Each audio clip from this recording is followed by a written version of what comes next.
Joaina. Madame, monsieur, bonjour. Vous le savez, à partir de demain 21h jusqu'à 6h du matin, même couvert, vous êtes prié de ne pas sortir. Il vous en coûtera 15 000 francs en cas de contrôle. L'annonce de son application n'a surpris personne ici en Polynésie. En revanche, la levée à 6h du matin, elle, a provoqué bien des interrogations car dans les districts, les gens, on le sait, partent de leur domicile bien plus tôt. En réalité, personne ne va sans doute contrôler les travailleurs du petit matin, mais il subsiste beaucoup de questions du côté de la population, comme on peut le constater Thierry Stampler et Marcel Bonneau. Regardez.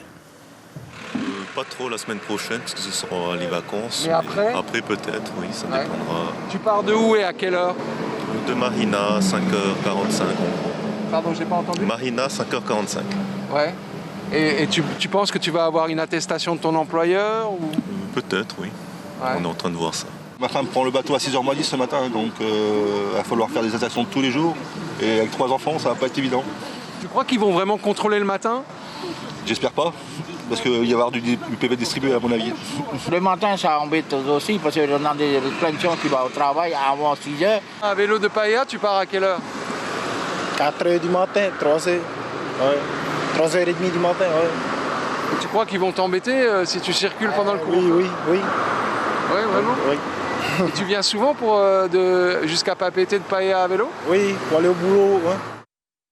Oui, le fameux couvre-feu est également au cœur de la discussion qui a lieu actuellement entre le représentant de l'État et les maires. Nous aurons plus de détails ce soir, mais sachez que les horaires seront respectés à la lettre.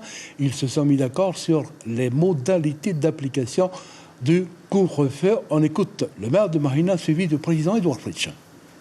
Sur la prise en charge de ceux qui seront placés en zone dédiée, sur la situation de certaines professions, voilà, il n'y a rien de particulier. Et il n'a pas été question d'aménagement avec les maires. Nous avons tout simplement ouvert la discussion avec eux sur les aménagements, sur les contraintes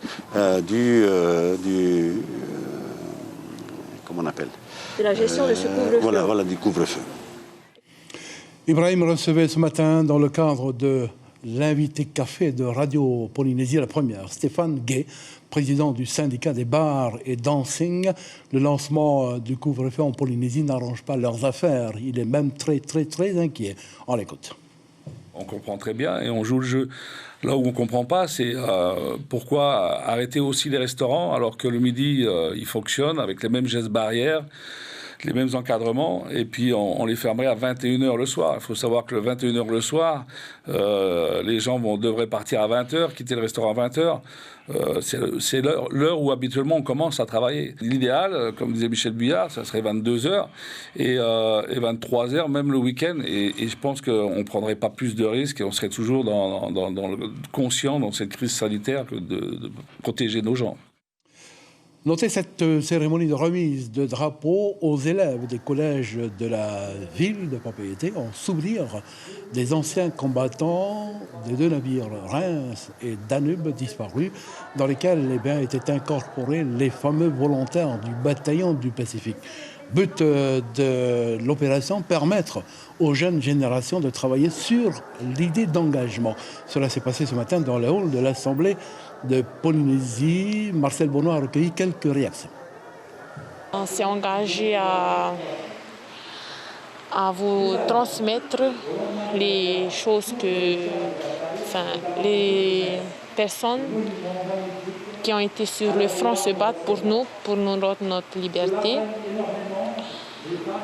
Plusieurs Tahitiens ont été sur le front, qui se sont battus pour nous.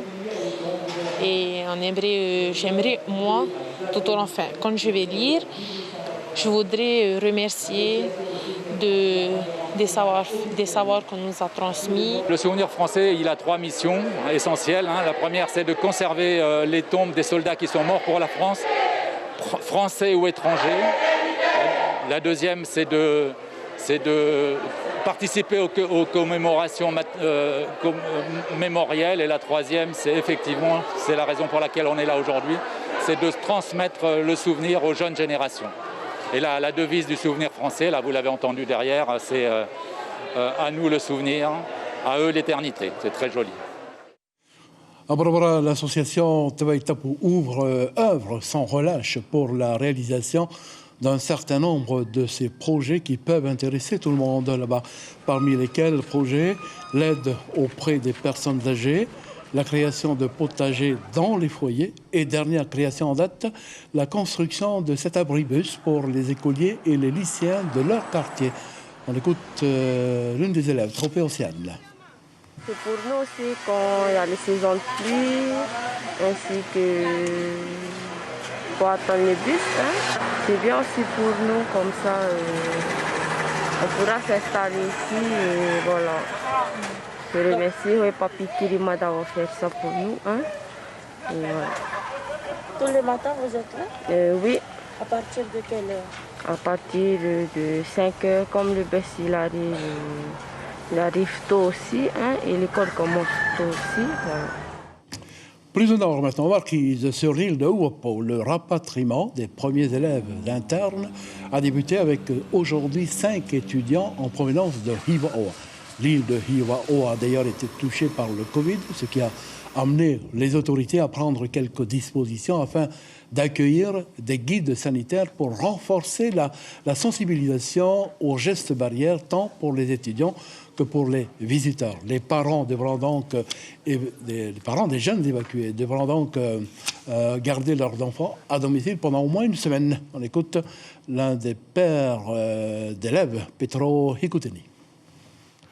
On partira à la maison, on rentrera à la maison avec, en sécurité, prendre soin de notre fille et la mettre de côté avec sa maman, prendre soin pendant 7 jours.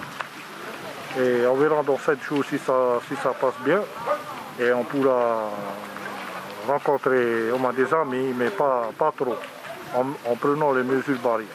Nous sommes venus ici pour informer, sensibiliser les personnes qui arrivent en dehors de l'île de Uopo. Les gestes barrières, se laver les mains, le port du masque. C'est de rester isolé à la maison au moins 7 jours. Ensuite, s'ils ont des symptômes, soit de rester quelques jours de plus ou appeler le dispensaire. Voilà qui met un point final à cette première partie de cette édition de la mi-journée. Vous avez rendez-vous ce soir avec Caroline Fary et tout de suite, on lance la virgule.